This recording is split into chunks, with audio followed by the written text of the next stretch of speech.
Salut tout le monde, bienvenue sur Maurice Kamto Actu. Le Cameroun ou alors Paul Biya réserve une grande surprise pour France 24. France 24 pourrait être fermée au Cameroun. Le Mali a suspendu France 24 et RFI. Le Cameroun envisage la même sanction pour France 24. Tout est parti d'un reportage sur les jeunes Camerounais abandonnés en Ukraine. Les ondes FM et RFI sont coupées dans tout le Mali depuis quelques jours déjà. C'est la décision prise par les autorités maliennes de la transition. Cette décision est intervenue après la diffusion sur ces deux médias de témoins faisant état d'extraction de l'armée malienne dans le centre du pays. Après le Mali, le Cameroun pourrait réserver le même sort, notamment en France 24. Après la sortie du gouvernement suite à un reportage sur les conditions d'abandon des Camerounais en Ukraine, le pouvoir de Paul Biya envisagerait sérieusement de suspendre le média. Dans un communiqué daté de mercredi et publié jeudi matin, le porte-parole du gouvernement, le colonel Abdoulaye Maïga, rejette catégoriquement ces fausses allégations contre les vaillants ferments, les forces armées maliennes. Le gouvernement a engagé une procédure pour suspendre jusqu'au nouvel ordre la diffusion de RFI et France 24, annonce le communiqué. Au Cameroun, c'est le ministre des Relations extérieures qui est monté au créneau pour pester autant pour moi contre le reportage de France 24 sur les jeunes Camerounais bloqués en Ukraine.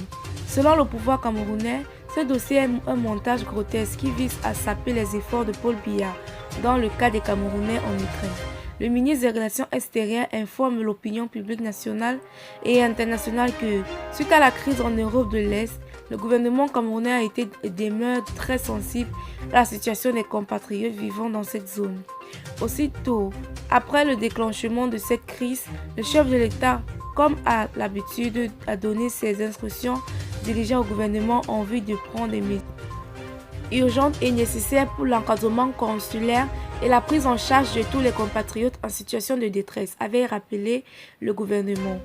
Selon le journaliste Rémi Ngono qui officie sur RFI, le pouvoir de Paul Biya prépare une mauvaise surprise pour France 24 après ce reportage, ce qui n'est pas tout à fait surprenant. Depuis, des indiscrétions font des états d'une colère noire a étourdi contre la chaîne française.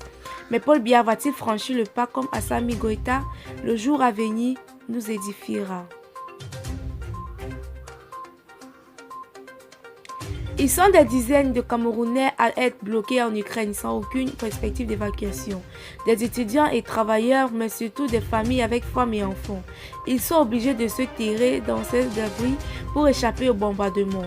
Leurs nombreux appels à l'aide aux autorités camerounaises sont restés sans réponse, relate France 24 dans un reportage. Pratiquement sans provision, ces Camerounais qui ne demandent qu'à quitter les zones d'affrontement pourraient désormais mourir de faim si rien n'est fait. On a eu la chance de pouvoir faire certaines courses. On a acheté du riz, du sucre, de la farine. On mange une fois par jour avec les enfants. C'est très compliqué, confie un membre du groupe. À Douala, c'est l'inquiétude. Les familles des Camerounais prises entre deux feux Ukraine sont désespérées face au silence des autorités gouvernementales. Les parents aussi appellent Paul Biya à sortir leurs enfants des zones de combat. Merci chers auditeurs d'avoir regardé la vidéo. Pour ceux